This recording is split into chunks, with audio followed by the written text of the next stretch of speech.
Dans cette leçon, nous allons apprendre l'utilisation des expressions répétitives.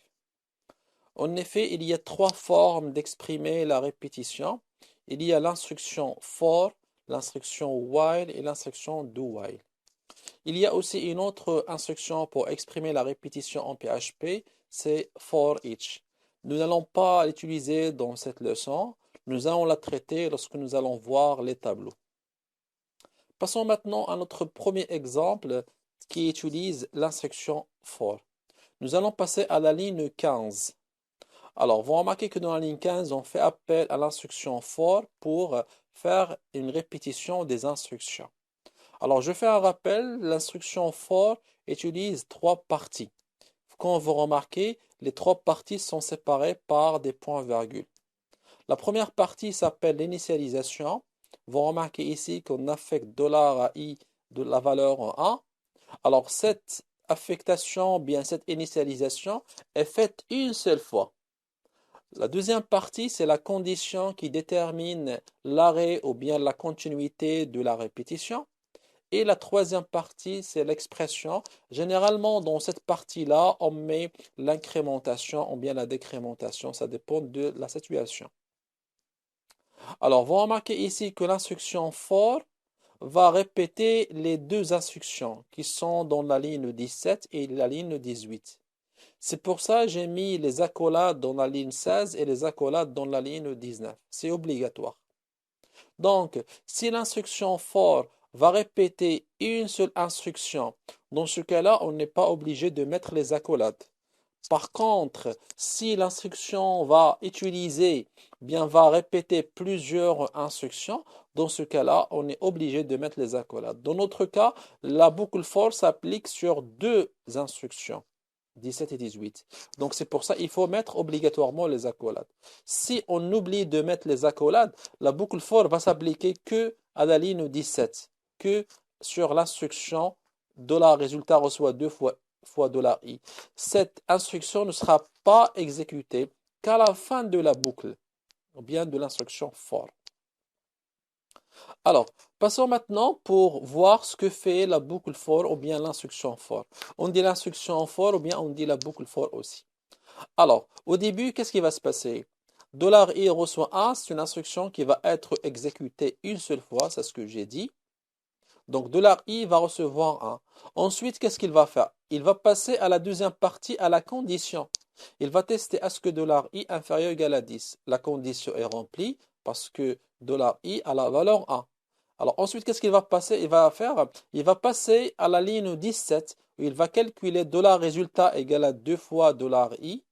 Ensuite, il va faire un affichage.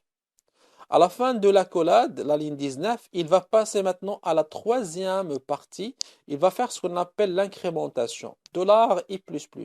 Alors, qu'est-ce qui se passe ici? $i++ va incrémenter la variable $i de 1. Donc, $i++, c'est l'équivalent de $i reçoit $i plus 1. Ensuite, après cette expression 3, il va revenir à la condition. Il va tester à ce que $i inférieur à 10. Maintenant, dans $i, on a la valeur 2. À ce que inférieur à 10, oui. Il va passer ensuite à $résultat, soit 2 fois $i. Il va faire un affichage. La fin, ici, la collade fermante. Il va revenir à l'expression. Il va incrémenter de i. Donc, i va avoir la valeur 3. Il passe à la condition $i maintenant à la valeur 3 inférieur à 10, etc. Donc, tant que la variable $i inférieur à 10, il va répéter. Si la condition n'est jamais, eh bien, je vais dire, est toujours rempli. Ce qui veut dire $i est toujours inférieur à 10. On dit qu'on entre dans une boucle infinie. Le programme ne s'arrête jamais. Donc, attention à la condition. Il faut, à un certain moment, il faut que la condition soit fausse afin de provoquer la sortie de la boucle for. C'est ce que va faire cette boucle for ou bien cette instruction for. En fin de compte, qu'est-ce qu'il va faire cette instruction? Il fait le calcul de la table de multiplication de 2. Passons maintenant pour voir le résultat. On va aller vers le navigateur. Voilà. Alors maintenant, ça c'est l'affichage. Affichage de la table, multiplication de 2 en utilisant la boucle for. Voilà, donc 2 fois 1 égale à 2, etc. C'est une incrémentation et c'est une répétition. Revenons maintenant à notre deuxième exemple où on va voir maintenant l'instruction while. Alors, l'instruction while aussi, ou bien do while qu'on va voir tout de suite, permettent de faire la répétition. Passons maintenant à la ligne 16. Alors, là, vous remarquez qu'on vient de faire l'instruction while, entre parenthèses, il y a une condition. Alors, c'est quand on va lire de cette manière-là. Tant que, while, c'est tant que $i inférieur ou égal à 10. Donc, tant que la condition est vraie, vous remarquez dans la ligne 17, on ouvre les accolades, et dans la ligne 21, on ferme les accolades. Donc, les instructions qui sont entre les accolades, ouvrant dans 17 et fermant dans 21, vont se répéter tant que la condition $i inférieur ou égal à 10 est juste, est vraie. D'accord? Même chose ici, on est obligé de mettre les accolades parce que la boucle while ou bien l'instruction while va s'appliquer sur les trois instructions. Si la boucle while va s'appliquer que sur une seule instruction, on n'est pas obligé de mettre while, de mettre les accolades. Ce principe s'applique aussi sur les conditions if. Alors revenons maintenant à notre ligne 16. While, entre parenthèses, $i inférieur ou égal à 10. Alors on fait le test $i avec, plutôt on va faire la comparaison $i inférieur ou égal à 10. Donc, avant de faire la comparaison, bien sûr, il faut que la variable $i a une valeur initiale. C'est pour ça, dans la ligne 15, nous avons initialisé la variable i à a. D'accord? Alors ensuite, est-ce que $i inférieur à 10? Oui, parce que $i reçoit la valeur A. Donc il va calculer le résultat, il va faire un affichage. Ensuite, vous remarquez qu'ici, on fait une incrémentation. Ce qui veut dire que $i va être incrémenté de 1. Alors supposons qu'on ne met pas ou bien qu'on a oublié de mettre $i++. Je vais mettre ça en commentaire.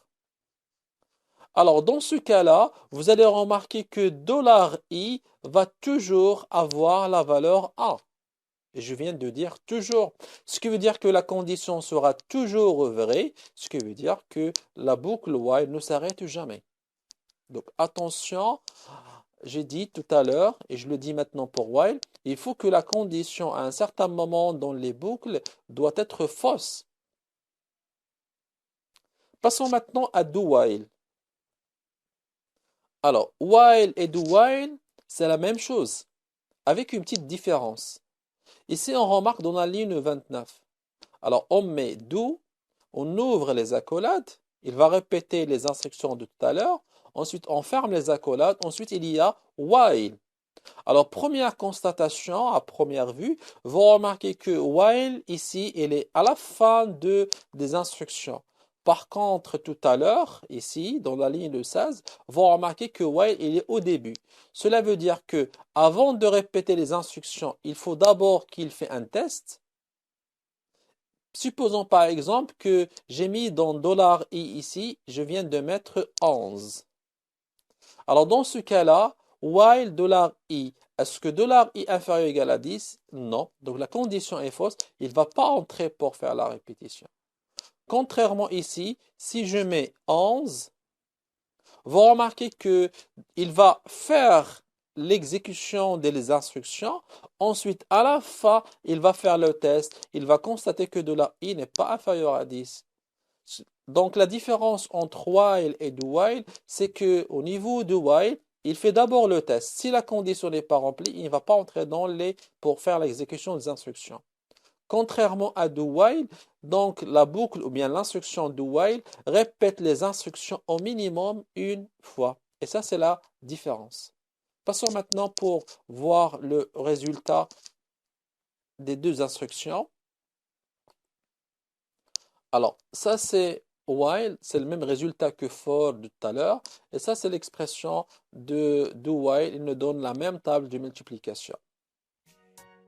Voilà pour les expressions des instructions répétitives en utilisant for, while et do while.